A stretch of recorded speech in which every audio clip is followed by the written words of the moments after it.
వాళ్ళకే టీచర్స్లో గోరగడ్డ సత్యనారాయణ సార్ అయితేంది, నేను అనగా దుర్జాల రవీంద్రరావుని అయితేంది, ఎంపీ జానీ అయితేంది, శ్రీలం మల్లయ్య అయితేంది, భవన్ అయితేంది, ఇంకా చాలామంది యువకులు ఉద్యమకారులు కలిసి నియోజకవర్గంలో ఎక్కలేని విధంగా తెలంగాణ ఉద్యమం నిర్మించడం జరిగింది. అదేవిధంగా తెలంగాణ తల్లిని కూడా నిలబెట్టడం జరిగింది. మరి కేసీఆర్ గవర్నమెంట్ ఉద్యమకారుల గురించి ఏమో ఆలోచన చేయనప్పటికీ ఈ కాంగ్రెస్ గవర్నమెంట్ తమ మేనిఫెస్టోలో ఏమని చెప్పిందంటే ఎవరైతే ఉద్యమకారులు ఉన్నారో వాళ్ళకు 250 గజాల స్థలం నుంచి ఇంటి నిర్మాణం చేస్తామని చెప్పడం అనేది జరిగింది.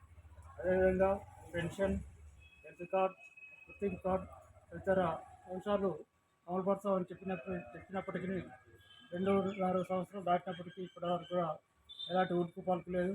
మాలాంటి ఉద్యమకారులు ఎవరైతే ఉన్నారో మరి ఆనాడు ఎడారిగున్న తొరంగ ప్రాంతంలో ఊరున తిరిగి గద్దెలు కట్టించి జెండాలు ఎగిరేసి మరి ఆర్థికంగా డబ్బులు ఖర్చు చేసి అనారోగ్యాన్ని పాలై రావడం అనేది జరిగింది. ఇప్పటివరకు కూడా గుర్తింపు రాకపోవడం వల్ల చాలామంది ఉద్యోగకారులు మనోవేదనకు గురై తన కుటుంబాలను ఆస్తులను పోగొట్టుకొని త్యాగం చేయడం కూడా జరిగింది. కాబట్టి ఇప్పుడైనా రేవంత్ రెడ్డి గారు వారే హామీలు ఇచ్చారు, ఇచ్చిన హామీలను నిలబెట్టుకోవాలని, లేకపోయినట్లయితే మరొక ఉద్యమం తయారై వచ్చే గవర్నమెంట్లో కూడా ఈ గవర్నమెంట్ వ్యతిరేకంగా ప్రచారం చేయాల్సిన అవసరం ఉంటుంది. కాబట్టి గుర్తించాలని కోరుకుంటున్నాం. జై తెలంగాణ.